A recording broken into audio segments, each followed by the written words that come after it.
ఓ అన్న, ఈ వార్త నేను చెప్పను, కావాలంటే నువ్వే వచ్చి కుర్చీలో కూర్చొని ఒక్క వార్త చెప్పిపో. అమ్మా, ఈ వార్త నాతో చెప్పించి నా మీద కేసు పెట్టిద్దామని చూస్తున్నారు కదా, నాకు తెలియదు అనుకుంటున్నారా ఎట్లా?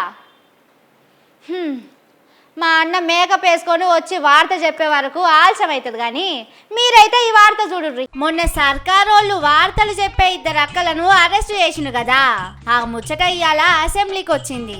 ఆడిబిడ్డలను అరెస్ట్ చేసుడు మంచిది కాదు, వాళ్ళను ఇడిచిపెట్టుమని కారుపాటి ఎమ్మెల్యే రాజేశ్వర్ రెడ్డి సార్ అడిగిండు. దానికి పొన్నం సార్ ఏమన్నాడో చూడుర్రి. 2 మహిళా జర్నలిస్టులని టెర్రరిస్టులు చేసింది కాబట్టి ఆలోచించి వాళ్ళని విడుదల చేయాలని కోరుతున్నాం.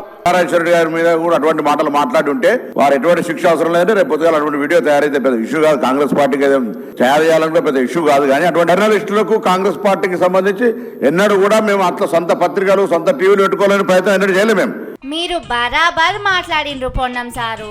మీకు అసొంటి తయారు చేసుడు పద్ధతి కాదు, గాని గలీజ్ మాటలు ఎవ్వరు మాట్లాడినా తప్పే కదా. జర ఇవి కూడా చూడుర్రి. లోపల నా కొడుకులు ఛానళ్ళు ఉన్నాయి కదా అని అడ్డగోలు చేస్తే చూసుకుంటూ ఊకుంటా అంటున్నాం. పండబెట్టి తొక్కి పేగులు తీస్తా గాడిద కొడుకులు నొక్కనొక్కని. మైక్ వాడిని కింద పెట్టుకుని మైకు తీసుకొచ్చి ఎవరిని మూతి ముందల్లో పెడితే వాడు కూతలు కూస్తే వాటికి వివరించే ఓపిక తీరిక నాకు లేదు. అట్లాంటి లపుట్ నా కొడుకులకు నేను సమాధానం చెప్పను. దాని అమ్మ మొగుని ఇంట్లోనే అన్ని తెచ్చి చూపించుకోమని చెప్పు, టీవీలో వేసుకో, నాకేం అభ్యంతరం లేదు. లోపలికి వచ్చారు ముడ్డు మీద అంతా అంటే బయటకు పోయారు. లోపలికి రాలేదండి. లోపలికి వచ్చిన వాళ్ళని తింత బయటకు పోతారు. లోపలికి ఇట్లకి వచ్చేది మీరు పంకి మాలే తెలియదు. ఎవడో గాయత్రి కొడుకు మీకు ఇచ్చినోడు ఈ అధికారం పిల్లలు వేసుకున్నాడా? ఎవరున్నారు? ఇక నేనే అడుగుతా, ఎవరు ఆయన అసలు ఎక్కువైపోయింది. నేను ఏదో చూడగా చూడుకుంటుంటే మన ముఖ్యమంత్రి గారు ఆ కుర్చీలో కూసోక ముందు మాట్లాడిన ఆణిముత్యాలు. సరే, గా పాత ఎందుకు, అదంతా పాత ముచ్చట అంటారేమో.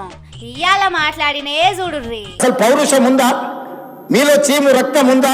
సిగ్గు లేకుండా ఇదా నీ నీతి, నీ జాతి అని నేను. కలుషితమైన రాజకీయాలు, నీ కలుషితమైన ఆలోచనలు, ఈ దుర్మార్గుడు ఇయాల ఓ గంట సేపట్లనే ఇన్ని బూతులు మాట్లాడిండ్రు మన ముఖ్యమంత్రి గారు. మళ్ళా మీదికెళ్ళి జర్నలిస్టులను ఏమంటున్నారో చూడుర్రి. తోడుకలు తీస్తా అధ్యక్ష, ముఖ్యమంత్రిగా చెప్తున్నా ఒక్కనొక్కని బట్టలు ప్రదేశం రోడ్డు మీద తిప్పిస్తా అధ్యక్ష.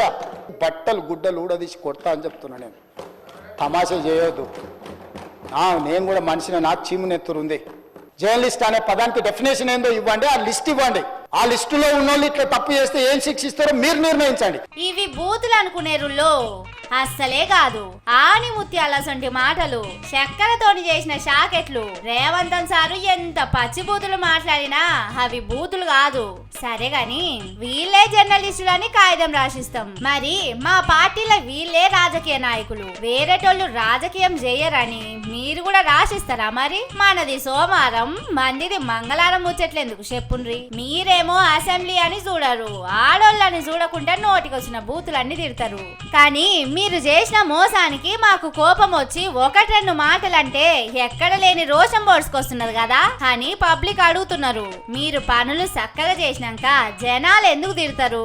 ఆ తిట్లను టీవీలు ఎందుకు చూపిస్తాయి? కానీ ఇవాళ ట్యూబులు అని మాట్లాడుతుండ్రు సారు. 10 ఏళ్ళు మీరు చేసిందేందో తెలియదా అని అంటున్నారు. గురువింద గింజ సామెత ఎరికేనా సార్ అని అడుగుతున్నారు.